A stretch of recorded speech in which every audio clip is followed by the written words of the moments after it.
welcome back. How are you guys all doing? I want to say thank you so much for taking some time out of your day to check in with us. In the video today, we're having a huge shout out to you, Angel. Thank you for leaving this comment wanting us to talk about procrastination. That's exactly what we're doing today, and I just want to say thank you, and we appreciate you being a fan. So to start off, we're going to be talking about what procrastination is and why we do it.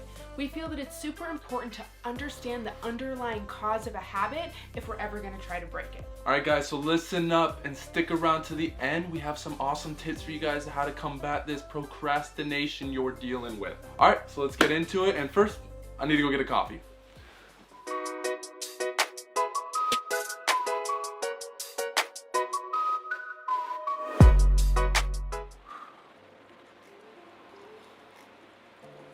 Whew, that's a little hot. Alright, so procrastination is when you are having trouble persuading yourself to get something done, either intentionally or habitually. So we've researched a little bit about psychology and the reasons why you procrastinate, and it's not really what you think. It's not normally going to be laziness or the lack of intent or really wanting to. But at its core, it's all about emotions, not a lack of control. This doesn't mean you need to take new time management classes or learn a bunch of new strategies. That always is going to help, but you need to learn how to manage your emotions. That's the key to this. It's all pretty interesting, right? I mean, for me it is. I didn't know that it was all about emotions. All right, now let's see how we can use this to stop procrastinating. So procrastination is actually partly a product of evolution. You see, we weren't really designed to think far ahead into the future. We really needed to focus on providing for ourselves right here, right now. It's a perfect example of present bias, our hardwired tendency to prioritize short-term needs ahead of long-term ones. For example, if I'm procrastinating writing an essay, maybe I'm scared of how long it's going to take or I'm fearful of how challenging it will be. My brain actually perceives that task as some sort of threat. Even though I can recognize that putting off this task is going to give me more stress in the future, my brain is still wired to prioritize removing the threat right here, right now. Because when I do that and I decide, oh, you know what, I'm going to start the essay tomorrow, I get a sense of relief.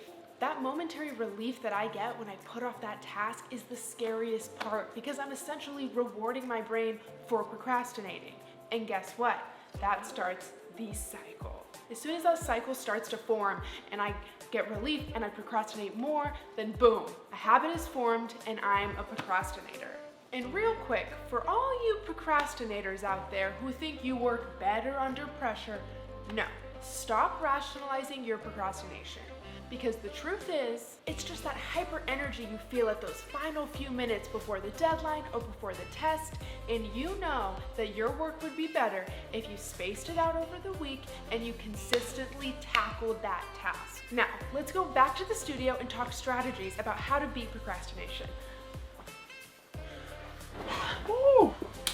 All right, strategies. How do we do this? First things first, I need you to ask yourself what actually is distracting you? What is taking your time? Only you know that. For me, it's Instagram. Delete it. So guess what? I'm getting things done. I delete the app. I can reinstall it in 2 seconds later when I need it. Delete it now. Or are you busy texting all those notifications? Turn your phone off, flip it upside down. You don't need it. Put it away from you. Very simple, very effective. It's been one of the biggest things for me. I simply like making it harder to give in to the temptations I know I struggle with. See, for me, I have a problem where I get mad at myself for procrastinating. So I start to beat myself up over it, which is more procrastinating. My biggest tip is practicing self-forgiveness. Guess what? I did the thing, it's done. Each second that I spend worrying about that I didn't do it is time that I'm not spending getting my stuff done. The biggest thing for me is I've learned that I cannot wait to be in the perfect mood to start doing a task. Motivation comes after action. I personally like to just trick my mind and just say, just do 5 minutes. Oh my gosh, an hour's gone by. The momentum started, I started doing the task at hand and I'm pushing all the way through. Just start. Trick your brain if you have to. That's what I do. Alright guys, this video all happened and was inspired by you guys. So if you want to hear anything else from us, you want to listen to a specific topic, leave a comment down below. We'd love to hear from you guys. And as always, you butterflies, fly away. Have a great rest of your day. We appreciate you so much. We're the Espos. Bye guys. Bye.